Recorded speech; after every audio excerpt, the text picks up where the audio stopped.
안녕하세요. 윤슬의 심리살롱 상담학 박사 윤슬입니다. 나다운 행복한 성공을 위해서 필요한 것이 있다면 무엇일까요?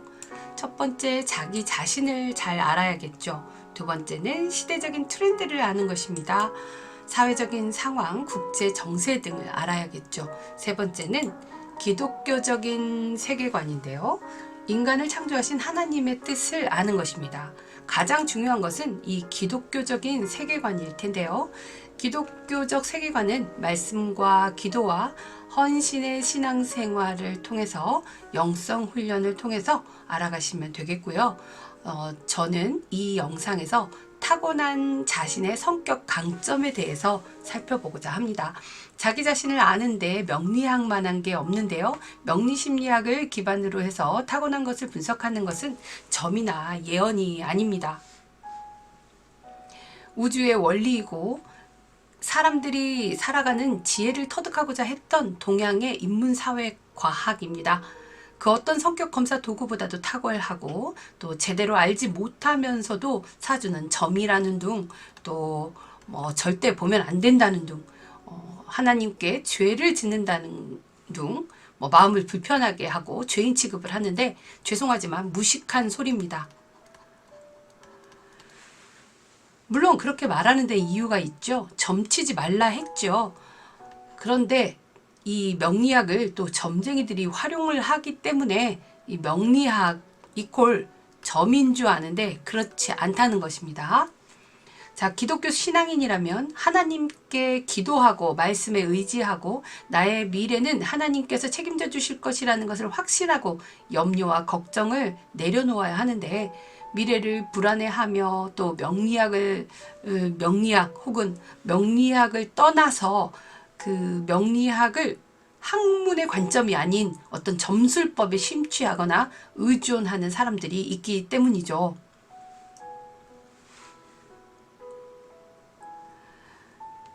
윤슬의 심리살롱에서는 기독교인들도 활용할 수 있는 건강한 명리심리학을 친절하게 알려드립니다. 트렌드 명리심리 하루 10분 투자하시면 어느새 내가 보이고 상대가 보이고 관계가 보입니다. 하나님이 주신 달란트, 나의 타고난 강점, 나의 그릇의 크기와 한계를 알고 나를 온전히 받아들이고 옥합을 깨뜨려 새로운 성장을 시키는 그러한 기술과 지혜와 전략 등을 터득할 수 있습니다. 윤슬의 심리살롱 구독, 좋아요 해주시고요. 이번 영상은 을묘일주입니다. 일주로 알 수 있는 성격 자원, 물론 일주로 모든 것을 알 수는 없습니다. 일주에서 살펴볼 수 있는 성격을 살펴보겠습니다. 사주 만세력에 연월일시를 넣어보면요, 60갑자의 천간지지로 된 한 쌍의 기둥이 나옵니다. 그래서 4개의 쌍으로 연월일시로 이렇게 구성이 되죠. 그리고 운의 흐름이 나옵니다. 10년짜리 대운이 나오고, 그리고 누구에게나 오는 세운 혹은 해운, 월운, 해운, 연운이라고 하죠. 그리고 또 월운, 일운 등을 우리가 살펴볼 수 있습니다. 이런 60갑자의 간지, 천간과 지지로 된 한 쌍의 간지가 그 사람의 독특한 정보를 말해주고 있는데요. 연월일시를 통해서 그 사람이 타고난 정보를 알 수가 있습니다. 연주는 국가와 사회 풍토, 월주는 환경, 직업성, 일주는 그러한 인물, 또 이 시주는 그 사람의 무의식적인 심리까지 알 수가 있는데요. 연호를 통해서는 그 사람의 사회성을 볼 수가 있고, 일시를 통해서는 그 사람의 개인성을 살펴볼 수가 있습니다. 명리학을 통해서 이 명리학으로 이제 사주의 이런 에너지, 기운을 분석을 하면 많은 정보를 알 수 있는데, 그 중에 일주에 있는 정보를 살펴보도록 하겠습니다. 자, 을묘. 자, 을묘라고 하는 간지는 60갑자에 쉬운 두 번째 간지에 해당합니다. 그리고 을목그룹의 여섯 번째 이제 을목이 완성되는 거죠.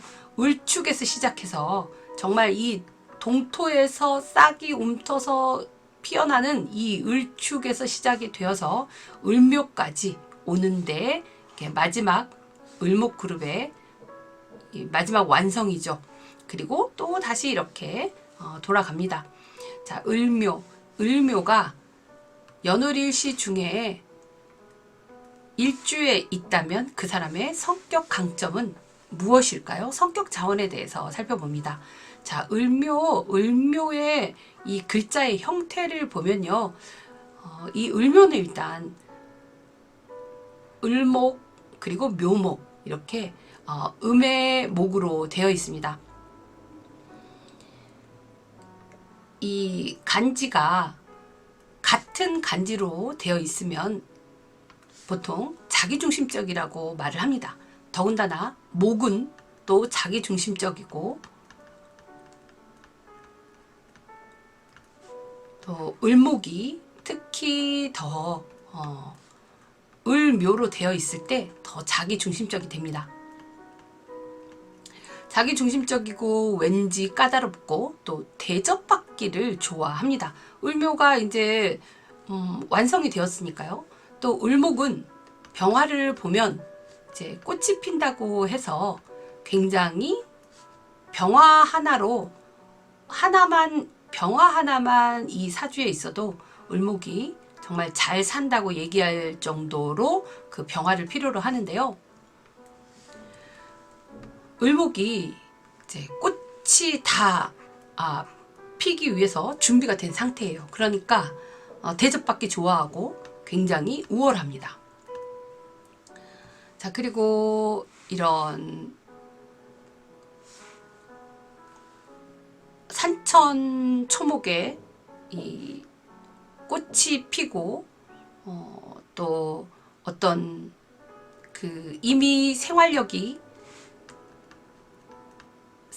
강해서 다 이렇게 꽃이 피어난 상태, 이미 난관을 다 극복한 사람들이죠. 그래서 경험도 많고 또 이들은 굉장히 이제 결과지향적일 겁니다. 이 글자를 보면 풀밭에 있는 토끼예요. 토끼. 자, 묘목은 우리 지지에 있는 묘는 동물로서는 토끼를 의미하잖아요. 그래서 풀밭에 있는 산토끼. 산토끼는 어떤가요? 굉장히 생활력이 강하죠. 그래서 어떤 풀밭의 산토끼는 생활력도 강하고 또 난관을 극복하고 하지만 은근 민감하면서, 왜냐면 세상에 대해서 혹시 잡아먹힐 수도 있으니까 풀밭에 언제 나를 위협하는 적이 올지도 모르니 그런 민감성을 가지고 있겠죠. 그리고 또 이런 심근 초목의 이 형상을 볼 수가 있습니다. 우리 을묘를 통해서는요. 자, 여기에 육신으로는 묘목은 지지의 묘는 을목일간의 비견이죠. 육신으로는 육신이 비견이고 이렇게 같은 글자로 되어 있으면 간여지동이라고 해요. 청간과 지지가 똑같다 해서 간여지동이라고 합니다. 이렇게 간여지동으로 생기면 굉장히 고집도 세고 또 타인에 대한 배타성이 아주 큽니다. 배타성이 강하고 또 반항심도 있습니다. 그리고 비견이 있으면서 을목의 뿌리가 되니까 굉장히 독립적이고 자립적이겠죠. 그리고 이 독보성이 두드러진다 라고 보시면 되겠습니다. 비견이 가지는 특성이죠. 그리고 이 묘는 또 을목에 있어서 걸록이라고 하는 기운을 가지는데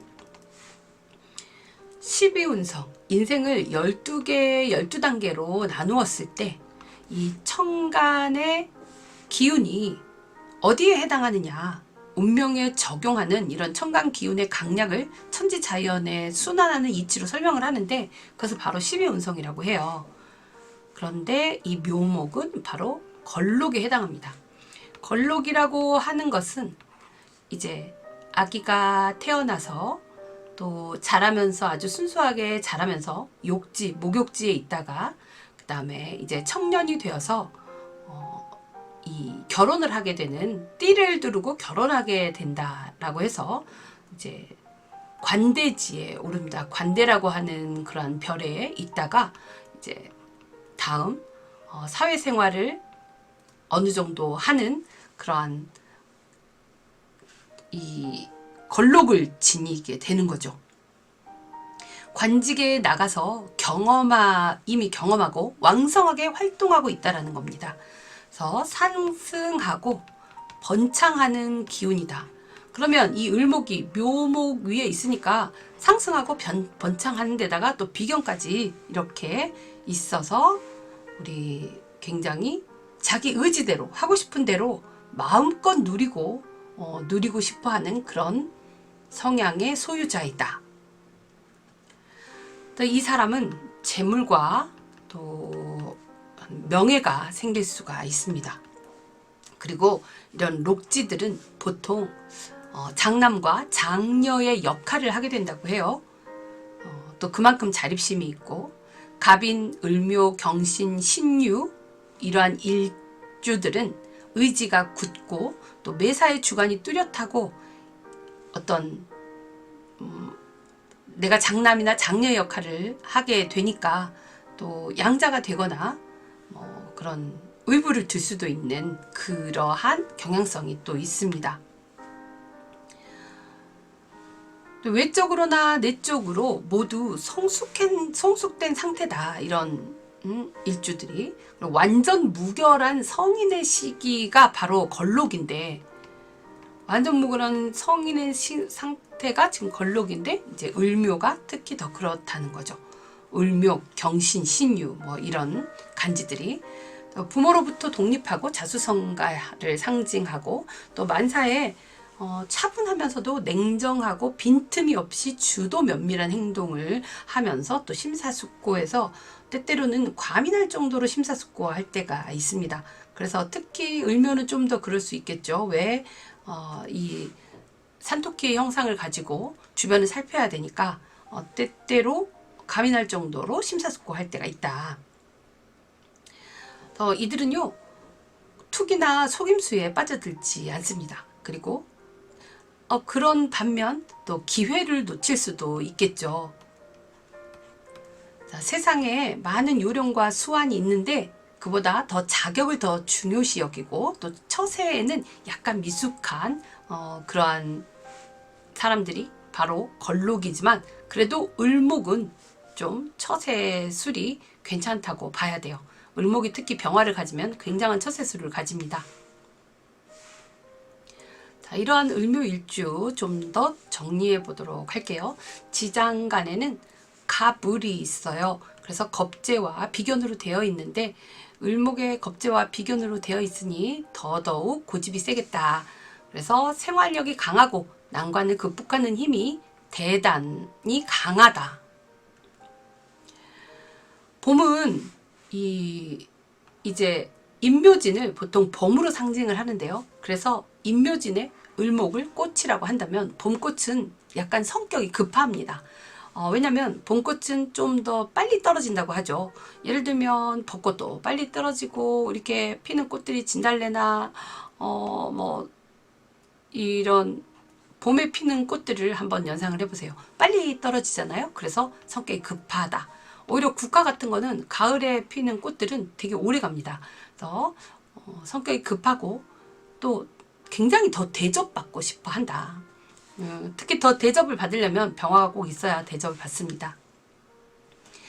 상당히 배타적이면서 스스로를 왕따시킬 수가 있습니다. 너무 배타적이다 보니까 스스로 왕따시켜지고 또 그런 왕따를 자처하지 않도록 유의해야 되겠죠.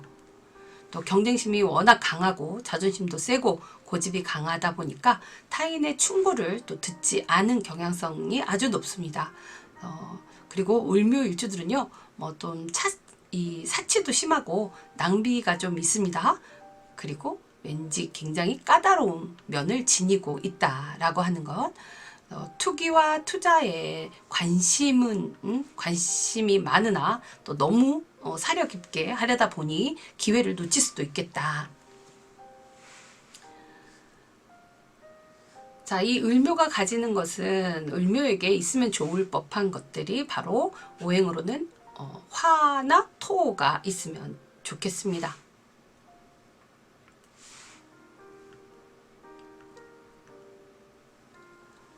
자, 이러한 을묘일주가 봄에 태어났다면 어떨까요? 목이 더 무성해지겠죠. 임묘월에 태어났다, 임묘진월에 태어났으면. 자, 목이 너무너무 무성하니까, 목이 무성하면요, 인생살이가 좀 고달픕니다. 왜? 이게 정말 사람이 너무너무 많은 거거든. 경쟁자가 많은 거거든요. 이 목이 많다라고 하는 것은 내가 발 디딜 틈이 없다라는 거예요. 그러니까 또 이때 이 목은 특히 병화를 만나야지만 출세를 하고 또 금이 있게 되면 절지를 좀 해줘서 균형된 삶을 살아갈 수가 있습니다. 여름 4, 5, 6월이다 한다면 자, 을목이 가장 좋은 때를 만난 것입니다. 특히 4월에 정인이 있어야 또 4월에 이 상관이라고 하는 상관달에 4월은 을목에 있어서 상관인데 이 상관에 또 상관 생재되거나 특히 정인이 있으면 좀 더 성품이 훨씬 좋은 사람이 되어요. 그리고 미월에는 정화 편인이 또 임묘되다 보니까 부모와의 인연이 없을 수 있지만 그래도 4, 5, 미월의 을목은 참 좋은 때를 만났다라고 하죠. 가을 신유술 금왕절에는요, 보통 목들은 금을 꺼려 합니다. 언제 나를 베어버릴지 모르니까. 그래서 금을 꺼려 하지만 이때 식상의 기운이 있다면 정말 부드러운 관살이 되어서 정말 보호받을 수 있죠. 그래서 또 금왕절 목은 이 습기가 없기 때문에 잘 부러지고 더군다나 또 술월 같은 경우에는 초목이 더욱 죽어가는 시기이기 때문에 이때 을목이나 목들은 보통 재료로 쓰이게 됩니다. 그래서 산업사회 재료 혹은 인맥관리와 같은 또 인사관리 이러한 재료로 쓰이기도 합니다. 인재를 보는 안목. 자, 겨울 을묘일주는 어떨까요? 겨울에 나무는 꽃을 피워야 하는데 특히 을목은 더 꽃을 피워야 됩니다. 그런데 이제 금수가 왕해 버린다면 수가 왕하잖아요. 또 너무 자기 중심적이 되고 또 건강이 해롭습니다. 특히 정말 이때 화를 만나지 못하면요, 이런 겨울의 수는 정말 자기 중심적이 되고 자기가 왕하게 되고 자기가 왕입니다. 자기가 왕. 다른 사람의 말을 정말 들으려고 하지도 않고 아주 포악해지기도 합니다. 하는데 자기가 포악한지를 잘 모르게 되죠. 그래서 또 화를 만나고 또 토가 있기를 바랍니다. 만약에 을묘 일주가 해자축월에 태어났는데 화토 이 운으로 대운이 간다 하면 좋은 운으로 흐르게 되어서 그 사람에게 또 복이 오게 되겠죠.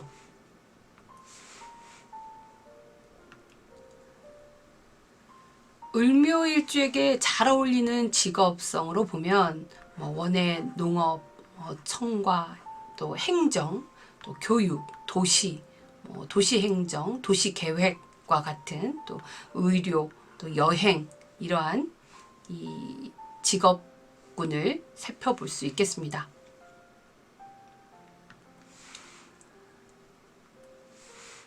자, 을묘에게는 화토 혹은 또 묘가 너무 강해질 때는, 목이 너무 강해질 때는 금으로 절지를 살짝 해주는 것도 좋다. 자, 이렇게 을묘일주를 살펴보았습니다. 다음은 병진 일주로 만나보겠는데요. 이 타고난 사주를 통해서 분석된 자신의 단점이나 약점을 감추거나 부정하기보다는 또 긍정적으로 받아들이시고 또 보완하실 수 있기를 바랍니다. 이 사주를 분석을 하고 명리학을 기반으로 해서 분석한다는 것은 내가 누구인지 아는 것이고 나의 강점을 더 활용하기 위한 것입니다. 또 너무 내 사주가 좋지 않다 혹은 운이 좋지 않다라고 체념하기보다는 삶을 수용하고 또 겸허히 받아들일 수 있길 바랍니다. 너무 삶을 냉소적이고 비관적이고 염세적이고 또 숙명론적으로 받아들이기보다 자신의 강점을 발휘하고 자기가 이 상상하는 것보다 훨씬 더 나은 미래가 예비되어 있다는 사실을 잊지 않으셨으면 좋겠습니다. 지금 긴 터널 혹은 깊은 동굴 안개 속에 갇혀 있어서 과연 언제 빛을 볼 수 있을지 까마득해서 내가 도대체 살아있을 이유조차도 알 수 없어서 인생이 한탄스러운 분이 계시다면 분명히 어둠의 끝이 있으니 잘 견뎌내시길 바란다고 말씀드리고 싶습니다. 지금 겪는 고난 속에서 분명히 배울 것이 있고 또 그 배움이 앞으로 살아가는데 큰 힘이 되실 것이라고 믿습니다. 언제나 미리 감사하고 또 어떤 마음에 긍정성을 불어넣길 바라고 또 여러분의 마음에 감동을 전해드리고 싶습니다. 좋아요, 구독해 주시고요. 윤술의 심리살롱 매일 하루 10분 공부해 보세요. 감사합니다.